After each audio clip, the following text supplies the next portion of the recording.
मेहरौली में हुई श्रद्धा हत्याकांड की जांच प्रोफेशनल तरीके से की जा रही है। 9 नवंबर को दिल्ली पुलिस को इस बात की जानकारी मिली जब मुंबई पुलिस ने मेहरौली थाने पहुंचकर दिल्ली पुलिस को संपर्क किया और लापता श्रद्धा के बारे में जानकारी दी और उससे जुड़े तमाम दस्तावेज दिल्ली पुलिस को सौंप दी। मुंबई पुलिस की तरफ से दिल्ली पुलिस को जानकारी दी गई कि श्रद्धा मेहरौली इलाके में आफ्ताब नाम के एक शख्स के साथ छतरपुर पहाड़ी के एक फ्लैट में रह रही थी। श्रद्धा के पिता ने जानकारी दी कि वह आफ्ताब अमीन पुणे वाला जो मुंबई का रहने वाला है उसके साथ पिछले 3 महीने से लिव इन रिलेशनशिप में रह रही थी। आफ्ताब लगातार पिछले कई सालों से उसकी बेटी के साथ प्रताड़ना कर रहा था। इस जानकारी के बाद दिल्ली पुलिस ने मेहरौली थाने में किडनैपिंग का मामला दर्ज किया और तफ्तीश शुरू की। जांच के दौरान आफ्ताब को हिरासत में लिया गया और जब उससे पूछताछ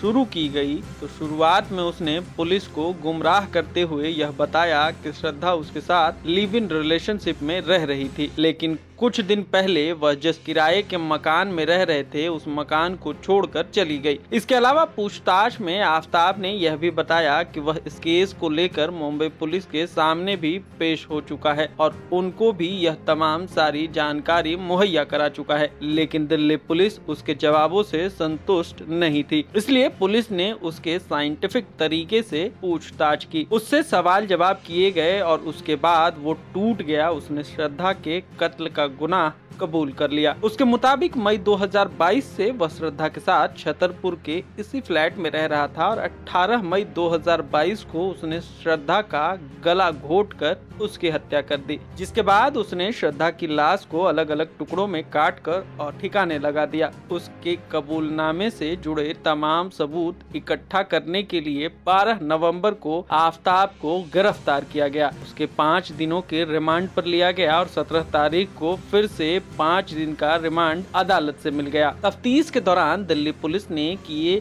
किराए के फ्लैट पर FSL की मदद से मुआयना किया और तमाम सबूत इकट्ठा किए। उस जगह से पुलिस ने कई अन्य चीजें भी बरामद की। आरोपी आफ्ताब की निशानदेही पर मेहरौली के जंगलों से कुछ हड्डियां भी बरामद की गई हैं। इन्हें जांच के लिए भेज दिया गया है। ये जांच के लिए जो हड्डियां बरामद हुई है उसके लिए श्रद्धा के पिता और भाई का DNA सैंपल भी लिया गया है। इसके अलावा मौके से कुछ विजिटिंग कार्ड्स व डिजिटल डिवाइस भी जब्त किए गए हैं, जिसको फॉरेंसिक जांच के लिए भेज दिया गया है ताकि उनका डिलीट किया गया डाटा भी वापस पाया जा सके। तमाम जानकारियां जो अब तक आरोपी के द्वारा मुहैया कराई गई हैं उनकी तस्दीक के लिए उसका नार्को टेस्ट कराया जाएगा। जांच के लिए कई टीमें अलग अलग राज्यों में मौजूद हैं ताकि आरोपी और श्रद्धा की जिंदगी से जुड़े कई सारी बातें सामने आ सके। इसके अलावा कई टीमें श्रद्धा के सर की तलाश में लग गई हैं,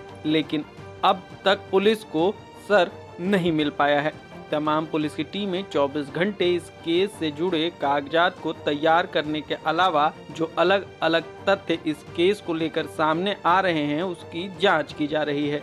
सबसे अहम यह है कि पुलिस को इसके पीछे की मकसद का पता लगाने में जुटी हुई है। दिल्ली पुलिस के मुताबिक केस अभी शुरुआती जांच में है। ऐसे में किसी एक थ्योरी पर यकीन कर लेना काफी मुश्किल है, लिहाजा ऐसे में दिल्ली पुलिस के बेस्ट अधिकारियों की मदद ली जा रही है और इस केस को सुलझाने की पूरी कोशिश की जा रही है।